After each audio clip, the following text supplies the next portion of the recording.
Wow, this Marlin model 1894, it's really a mess. Is there hope? Well, I don't know, but one thing's for sure, while I've got it apart, I'm going to slug that barrel. Now, if you've been triggered, stay with me because that may not mean exactly what you think.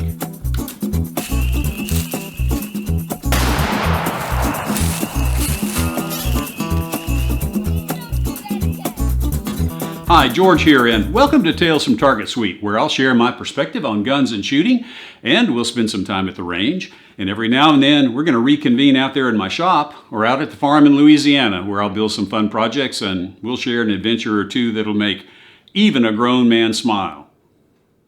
You know, in 1974, I was fresh out of the Army, and I bought a Marlin model 1894 in .44 Remington Magnum. But 24-year-old wisdom being what it was, I didn't keep that rifle very long. And so when I saw this one pop up on gunbroker.com, the same year model 1974, I thought maybe it's my long-lost friend come home to rest. I know that dream's a long shot, and this rifle does have issues. Some I knew about when I bought it on Gunbroker, like the rust on the receiver and the rust on the barrel. But what I didn't know is that someone had glued the front sight down because the screws wouldn't work. And it won't chamber a round, nor will it allow a round to pop out of the magazine tube. So before I send this back to the seller, I'm going to take it apart, get it cleaned up. I'm going to slippery up all the parts inside, and then we'll see if it'll work. So let's get started.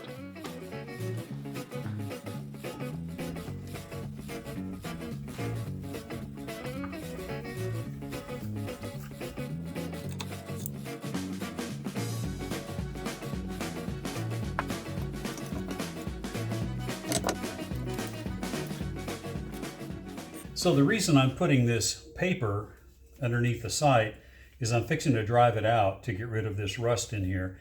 And I don't want the sight right here dragging across the barrel as I drift out the sight out of that dovetail slot. And so the paper is going to act as a bearing surface.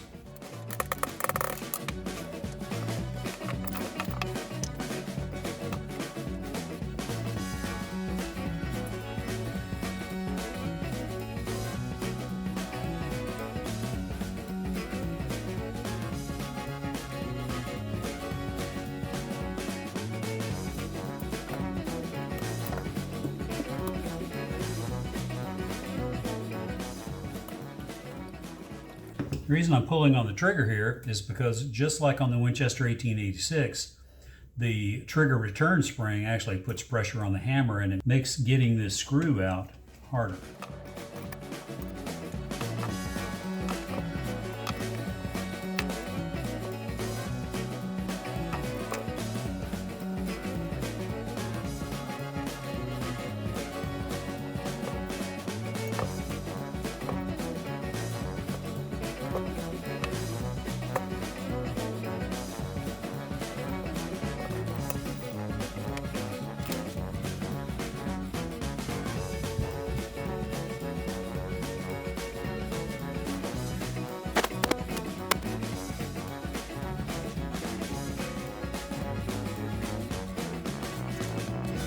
Okay, that's pretty filthy down in there. Yeah, I'm hoping that's why we can't chamber around.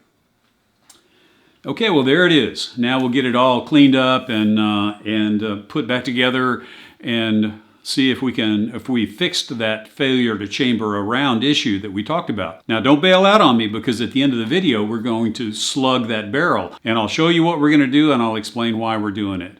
And so you'll want to stick around for that at the very end of the video. So let's get started cleaning this thing up.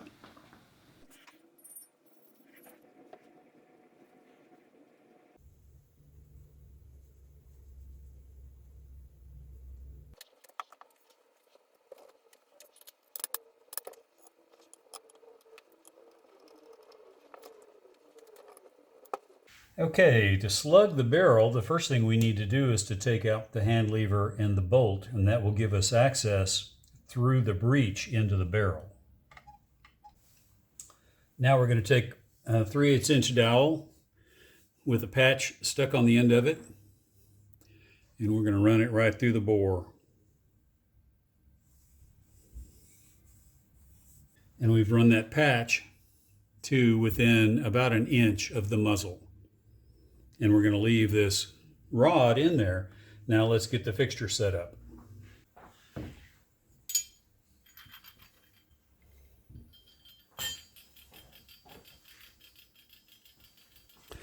So there's the fixture. I just have the rifle kind of clamped to the table, just like that. And we're going to pour our slug.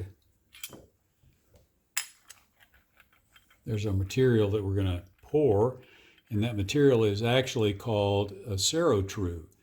And it is it's an expanding alloy. It expands a little bit when it hardens. It expands about a 0.5 of an inch per inch of diameter. And so this is going to expand about 0.00025 inches after it cools in the bore. And we're going to be able to tap it right out of there.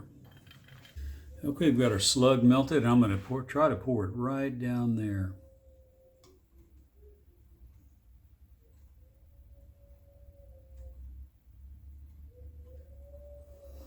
There it is, just like that.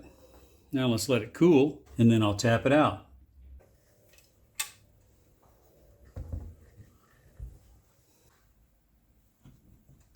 Okay, now I'm going to tap that right out of there.